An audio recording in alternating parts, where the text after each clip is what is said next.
Seja muito bem-vindo ao nosso canal. Não se esqueça de se inscrever, ativar o sininho e acompanhar nossos estudos semanais. Também queremos ouvir você. Deixe um comentário contando o que está achando dos nossos conteúdos e compartilhe conosco sua opinião. Sua participação é muito importante. Hoje vamos estudar a lição de número 4, intitulada O Espírito que nos guia para além das fronteiras. O texto áureo da nossa lição está em Atos, capítulo 16 e versículo 5, que diz: De sorte que as igrejas eram confirmadas na fé e cada dia cresciam em número. Na verdade prática, aprendemos que o Espírito Santo não apenas guia o cristão em seus passos, mas também o impede de avançar quando isso não está em acordo com a vontade de Deus. Nesta lição, vamos refletir sobre 3 objetivos principais. Em primeiro lugar, interpretar a direção do Espírito Santo na expansão missionária e na igreja. Em segundo lugar, contrastar o poder do Evangelho com a atuação das trevas em Filipos. E, por fim, mobilizar a classe a responder com fé e louvor em contextos de sofrimento. Para começar, vamos à introdução da nossa lição. A segunda viagem missionária de Paulo começou de um jeito que ele não esperava. Depois do Concílio de Jerusalém, Paulo sugeriu a Barnabé: tornemos a visitar nossos irmãos por todas as cidades em que já anunciamos a palavra do Senhor, para ver como estão. Barnabé queria levar João Marcos, mas Paulo não concordou. O problema é que Marcos havia desistido durante a primeira viagem, quando estavam em Perge. Por causa disso, Paulo não achava que ele deveria participar novamente. Os dois tinham opiniões diferentes e não conseguiram chegar a um consenso. Mas é importante perceber que eles não discutiram por causa da doutrina ou da mensagem do Evangelho. O desacordo foi sobre uma decisão pessoal e prática: quem deveria fazer parte da equipe missionária. E é aqui que vemos a soberania de Deus. O que parecia apenas um conflito acabou ampliando a obra missionária. Em vez de apenas uma equipe evangelizando, agora havia 2. Enquanto Barnabé e Marcos anunciavam o evangelho em Chipre, Paulo e Silas fortaleciam as igrejas na Síria e na Cilícia. Deus transformou aquele momento de tensão em uma oportunidade para que o evangelho alcançasse ainda mais pessoas. Agora, vamos entrar no primeiro ponto da nossa lição. Lídia, quando o Espírito abre o coração e funda uma igreja. Para iniciar esse ponto, vamos analisar o primeiro tópico, a direção soberana do Espírito na segunda viagem missionária. Paulo parte com Silas, recomendado pela igreja de Antioquia. Vale a pena observar esse detalhe. A recomendação da igreja era o reconhecimento de que aquela missão estava coberta pela intercessão e pelo envolvimento da igreja local. Em Listra, Paulo encontra Timóteo, um jovem de boa reputação, filho de mãe judia crente e pai grego, e o agrega à equipe. A circuncisão que Paulo realizou em Timóteo não foi contradição do que havia decidido o concílio, mas uma decisão sábia. Timóteo ministraria em comunidades judaicas, e a circuncisão removeria um obstáculo desnecessário à sua aceitação. Não era questão de salvação, mas de estratégia missionária. Paulo tentou ir para a Ásia, mas foi impedido pelo Espírito Santo. Tentou ir para a Bitínia, e o Espírito de Jesus não permitiu. 2 planos missionários aparentemente legítimos, 2 territórios que precisavam ouvir o Evangelho. E o Espírito dizendo não em ambas as direções. Porque às vezes as portas que se fecham são tão parte da direção do Espírito quanto as que se abrem. Paulo não estava errado ao querer ir para a Ásia. Era um destino válido. Mas havia um destino prioritário que o Espírito guardava. Em Troade, a direção de Deus finalmente ficou clara. Numa visão durante a noite, Paulo viu um homem da Macedônia fazendo um apelo: passa a Macedônia e ajuda-nos. E a equipe concluiu que o Senhor nos chamara para lhes anunciar o Evangelho. Veja que Paulo não tomou essa decisão sozinho. Todos compreenderam que Deus os estava chamando para pregar o Evangelho na Macedônia. Por isso, imediatamente realizaram a viagem. O Evangelho estava prestes a entrar na Europa pela primeira vez na história. Na sequência, vamos entender o segundo tópico: fé sincera, sensibilidade espiritual e hospitalidade de Lídia. Paulo e a equipe chegaram a Filipos, uma colônia romana, cidade importante da Macedônia, e no sábado saíram para fora dos portões da cidade em direção ao rio, onde esperavam encontrar um lugar de oração. Como não havia sinagoga em Filipos, tudo indica que havia poucos judeus na cidade. Pela tradição rabínica da época, eram necessários 10 homens judeus adultos para que uma sinagoga fosse estabelecida. E ali, naquela margem de rio, havia mulheres reunidas em oração. Lucas faz questão de apresentar quem era Lídia ao chamá-la de adoradora de Deus. Em outras palavras, ela não era judia, mas já havia deixado os deuses pagãos para servir ao Deus de Israel. Faltava-lhe apenas conhecer a mensagem do Evangelho de Cristo. Ela era natural de Tiatira, uma cidade famosa pela produção de tecidos tingidos de púrpura. Era comerciante de púrpura, um tecido muito caro, usado pelos ricos e pelas autoridades do Império Romano. Lídia era uma mulher de negócios, de boa condição financeira e de destaque na sociedade. No entanto, o destaque do texto não está apenas em quem Lídia era, mas no que Deus fez em sua vida. O texto diz que ela ouvia e que o Senhor lhe abriu o coração para atender às coisas que Paulo dizia. Esse é um dos versículos que considero mais importantes do livro de Atos quando o assunto é a salvação, porque ele nos mostra a dinâmica perfeita entre a ação divina e a resposta humana na conversão. Paulo pregava, a iniciativa humana de anunciar era necessária. Mas foi o Senhor quem abriu o coração. Essa abertura era obra da graça, não da persuasão do pregador. Lídia creu, foi batizada com toda a sua casa e então insistiu para que Paulo e a equipe ficassem em sua casa. Se julgastes que eu sou fiel ao Senhor, entrai em minha casa e ficai. Isso foi muito mais do que um gesto de hospitalidade. Era a prova de que o Evangelho havia transformado a vida de Lídia. Sua casa, seus recursos e tudo o que ela possuía passaram a ser colocados à disposição da obra de Deus. E de fato foi. Atos capítulo 16 e versículo 40 nos diz que quando Paulo e Silas saíram da prisão, foram para a casa de Lídia, onde encontraram os irmãos reunidos. A casa de Lídia se tornou a primeira igreja da Europa. E para concluir esse primeiro ponto, veremos o terceiro tópico, a pregação em Filipos, simplicidade, graça e poder transformador. O início da igreja em Filipos nos surpreende. Não foi marcado por grandes eventos ou por uma multidão reunida. Tudo começou à margem do rio Gangites, em uma simples reunião de oração. Não havia templo, nem sinagoga, nem uma liderança religiosa estabelecida. Havia apenas um pequeno grupo de mulheres buscando a Deus, um missionário guiado pelo Espírito Santo e uma mensagem que mudaria a história daquela cidade. Tudo começou de forma muito simples, mas seus resultados foram extraordinários. O Evangelho alcançou o coração de Lídia, transformou sua vida, levou-a ao batismo e deu início a uma nova comunidade cristã. Lídia foi a primeira pessoa a crer em Filipos e também a primeira a abrir sua casa para que a igreja começasse a se reunir.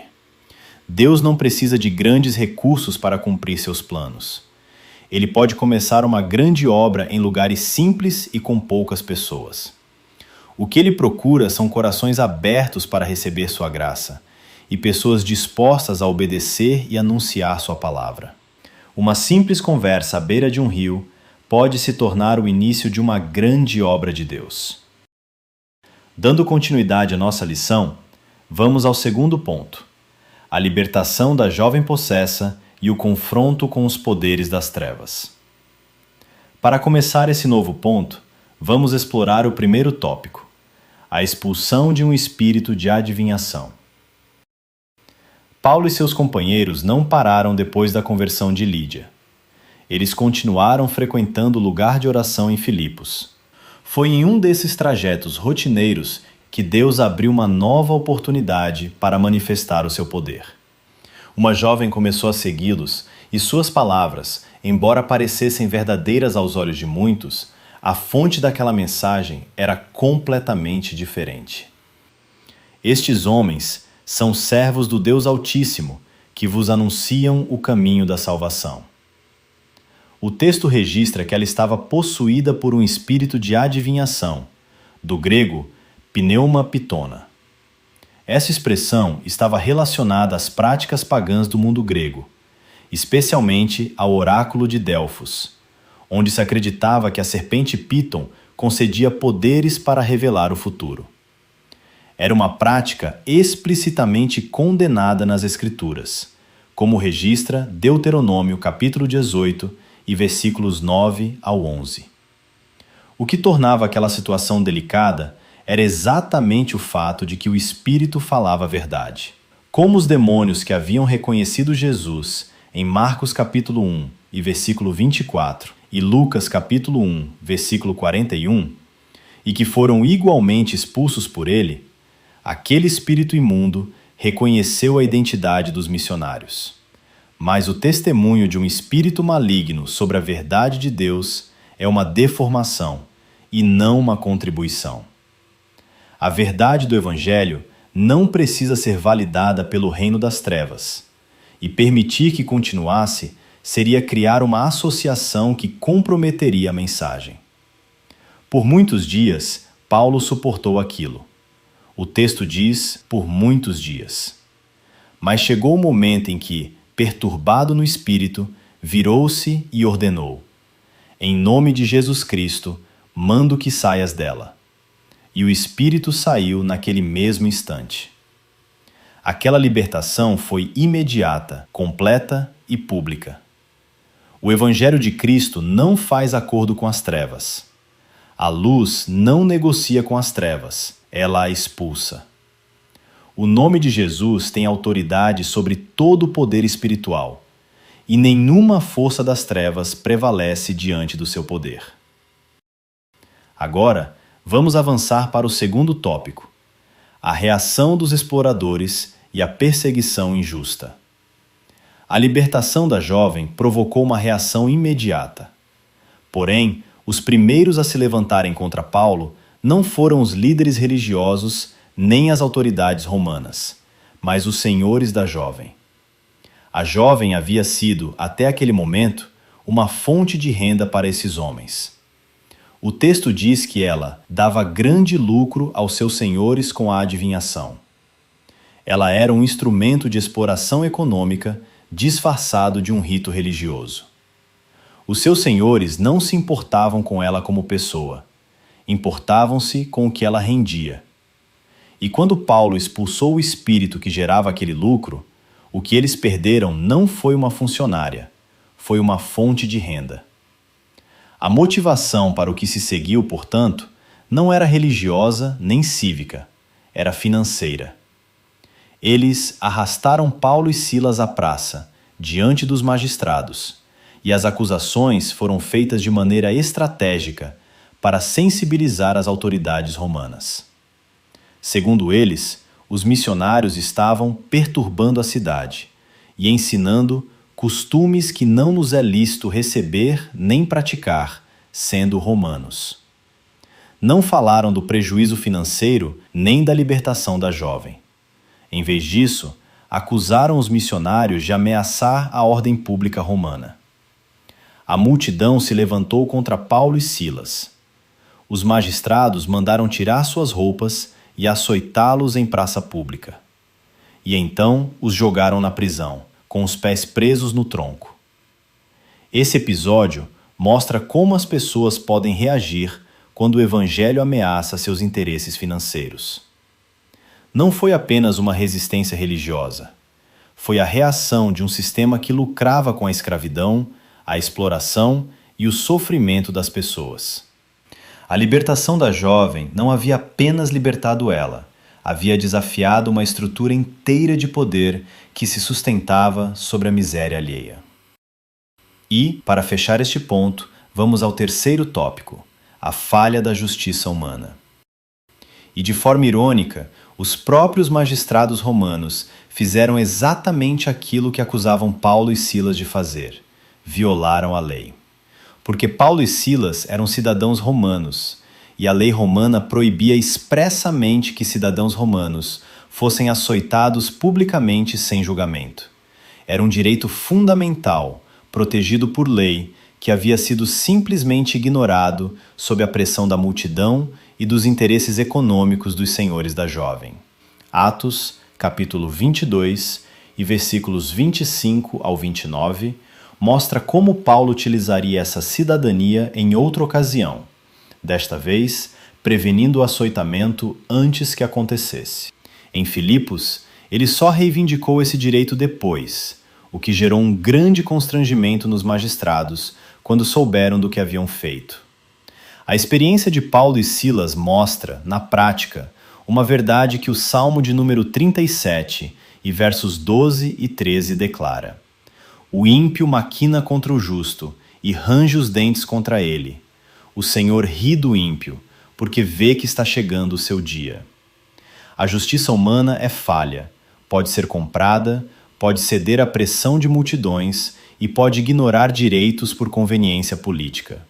Não é confiável como o último fundamento. Mas Deus continua soberano, inclusive dentro das prisões que a injustiça humana decreta. E é precisamente aí, naquela cela escura, com os pés no tronco, depois de serem açoitados publicamente por terem libertado uma jovem escrava, que Paulo e Silas vão produzir um dos testemunhos mais memoráveis de todo o livro de Atos. O sofrimento do justo é o cenário escolhido por Deus para a manifestação mais inesperada da sua graça. Por fim, chegamos ao terceiro ponto da nossa lição: a prisão de Paulo e Silas e a conversão do carcereiro. Para começar, vamos ao primeiro tópico: açoitados e presos por causa do Evangelho. O cárcere interior de Filipos não era uma cela comum. Era o lugar mais seguro da prisão, no subsolo, sem luz natural, úmido e precário. O lugar reservado para os prisioneiros mais perigosos. Ali, Paulo e Silas foram presos ao tronco pelos pés, um método de contenção que os deixava imobilizados e em uma posição extremamente desconfortável e dolorosa. E chegaram ali não depois de um julgamento justo, nem tiveram a oportunidade de se defender, tampouco passaram por qualquer processo legal. Chegaram ali diretamente do açoitamento público, com as costas marcadas, humilhados diante de toda a cidade e vítimas de acusações falsas que foram aceitas sem questionamento pelos magistrados, justamente aqueles que deveriam defender a lei que eles mesmos estavam transgredindo. Do ponto de vista humano, aquele era o fracasso da missão. A cidade que havia recebido o Evangelho com a abertura do coração de Lídia, agora havia encarcerado seus pregadores. O testemunho gerou perseguição, e não havia nenhum indício imediato de que a situação poderia mudar. Porém, o texto já havia nos preparado para compreender que aquela situação difícil também estava dentro da soberania de Deus. Porque nenhuma prisão é capaz de limitar a ação soberana do Senhor. O cárcere interior de Filipos estava prestes a se tornar um dos palcos mais memoráveis da história missionária. Em seguida, vamos analisar o segundo tópico, o louvor que abre portas e transforma ambientes. E, por volta da meia-noite, aconteceu algo que os outros prisioneiros jamais esperavam ver. Paulo e Silas, mesmo feridos e presos, começaram a orar e a cantar hinos a Deus. Não depois de serem libertados, nem depois de receberem a promessa de libertação, e muito menos depois que um anjo lhes aparecesse para garantir que tudo ficaria bem. Mas enquanto ainda estavam com os pés presos no tronco, no escuro do cárcere interior, à meia-noite. Aquele louvor revelava uma fé madura, uma fé que compreendia aquilo que Paulo ensinaria posteriormente em Romanos capítulo 5 e versículo 3. Não somente isso, mas também nos gloriamos nas tribulações, sabendo que a tribulação produz perseverança.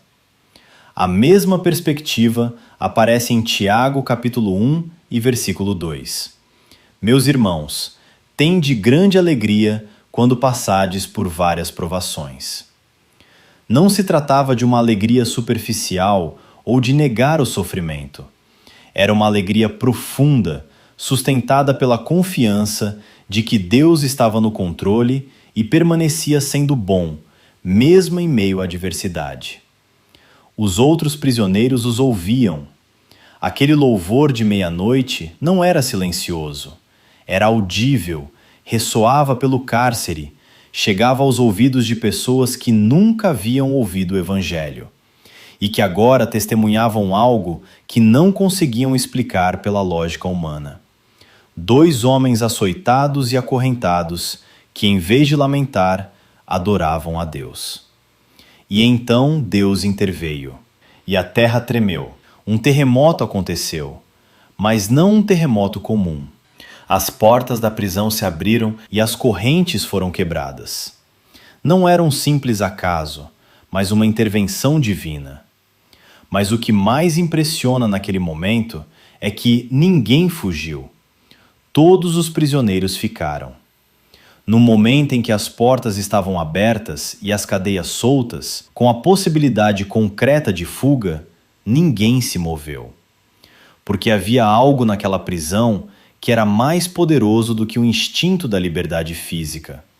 A presença de Deus, que traz reverência, que paralisa não pelo medo, mas pelo temor sagrado diante do inexplicável. E, para finalizar, vamos estudar o terceiro tópico, a conversão do carcereiro e a vitória da graça. O carcereiro acordou assustado. Ao ver a prisão aberta, concluiu que os presos tinham fugido e que ele seria responsabilizado por isso. E numa cultura onde a falha em guardar prisioneiros era imperdoável, ele sabia o que o esperava. Tirou a espada para se matar. E então Paulo gritou: "Não te faças nenhum mal, porque todos estamos aqui."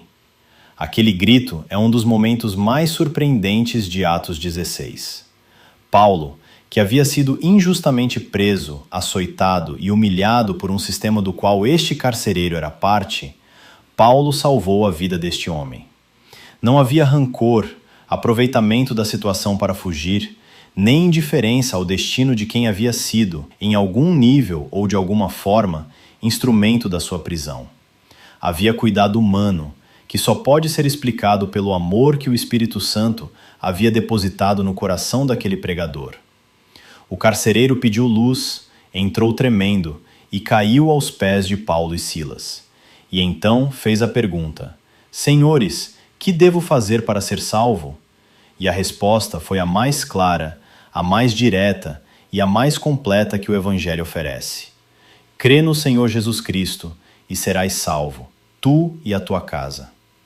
Paulo e Silas não disseram: "Guarda a lei de Moisés, seja circuncidado primeiro", ou "complete um período de instrução antes de ser aceito." Mas eles disseram: "Crê e serás salvo." A mesma graça que o Concílio de Jerusalém havia afirmado estava sendo proclamada às 3 da manhã numa prisão romana, para um carcereiro pagão que havia acabado de tentar se matar. E o carcereiro creu. Levou Paulo e Silas para dentro, lavou as suas feridas e foi batizado com toda a sua família. Trouxe comida para os missionários e regozijou-se com toda a sua casa por haver crido em Deus. A verdade que Paulo escreveu mais tarde em 2 Coríntios, capítulo 5 e versículo 17, ressoou naquela madrugada. Assim que, se alguém está em Cristo, nova criatura é. As coisas velhas já passaram, eis que tudo se fez novo. O carcereiro não era mais o mesmo. Sua casa também havia sido transformada. Quando o Evangelho transforma verdadeiramente uma vida, sua influência também impacta aqueles que estão ao redor. E assim, chegamos à conclusão da nossa lição. Após cerca de 3 anos de intensa atividade missionária, Paulo retorna a Antioquia da Síria, encerrando um ciclo marcado por direção divina, perseverança e frutos abundantes. A narrativa bíblica deixa claro que a missão é contínua e exige fidelidade, mesmo em meio às oposições. Guiados pelo Espírito Santo, os servos de Deus avançam, a igreja é fortalecida e novas comunidades cristãs são estabelecidas, inclusive no solo europeu. A expansão do reino depende de obreiros comprometidos com a palavra e sensíveis à voz do Espírito. Assim como Paulo, sejamos fiéis, ousados e obedientes à direção do Espírito Santo em cada etapa da nossa caminhada cristã.